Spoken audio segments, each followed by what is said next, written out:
Est-ce qu'on peut sourire avec les yeux? Ah, c'est évident, le sourire c'est d'abord les yeux, oui. Oui. On rigole quelque part.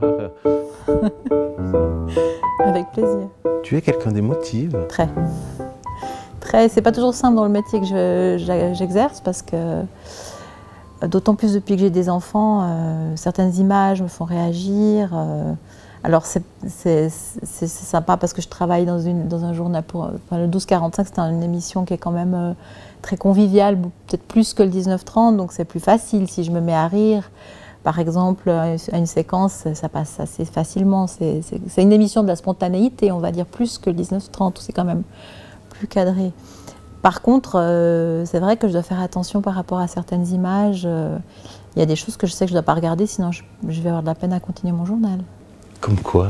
Quand on abuse de la faiblesse ou de la fragilité d'un être humain. Et puis, depuis peu, j'ai perdu mon mari, donc il n'y a pas très longtemps, il y a quelques mois.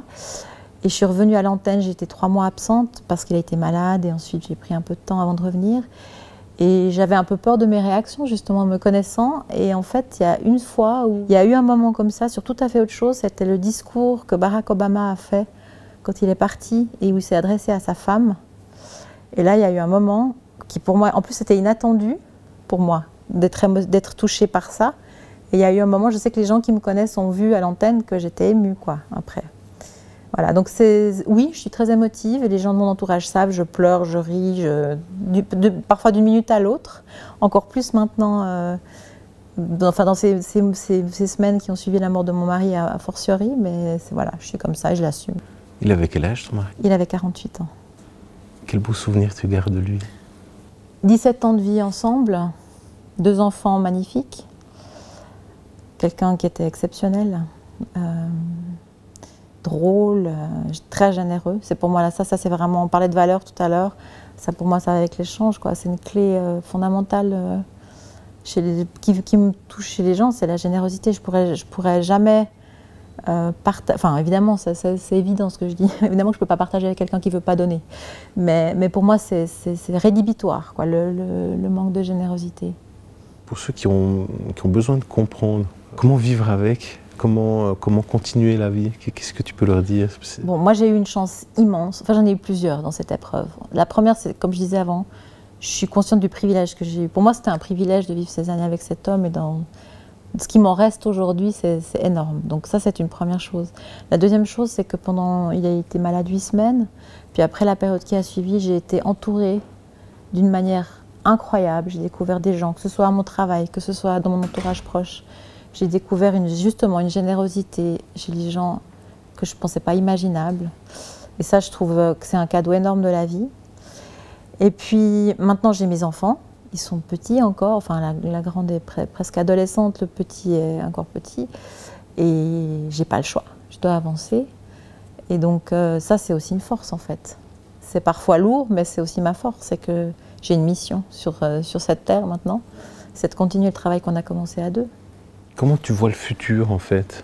Alors je suis vraiment plus que jamais, j'ai toujours été quelqu'un qui vit dans le moment présent, mais alors là, a fortiori aujourd'hui, Dieu sait que la vie m'a appris qu'on ne sait pas de quoi demain sera fait, hein, ça c'est clair. Bon, quand j'étais très jeune, j'avais évidemment à 20 ans, je me projetais, j'avais envie d'avoir des enfants, j'avais envie de rencontrer le grand amour, j'avais envie d'avoir un super métier, etc. etc. Aujourd'hui, je suis plus à me dire, voilà, ce que j'ai là, c'est très précieux. Ce qui me reste, j'ai perdu quelque chose de très précieux, mais il me reste des choses très précieuses et des êtres très précieux en particulier. Et puis demain, on verra. Voilà. Tu as des cartes de personnalité. Est-ce qu'il y en a un qui te parle plus que l'autre? Le sourire, c'est donner envie aux gens de venir vers soi. C'est le début de la générosité, en fait, de partager ses émotions. Et donc, pour moi, comme je disais tout à l'heure, la générosité, c'est vraiment une clé.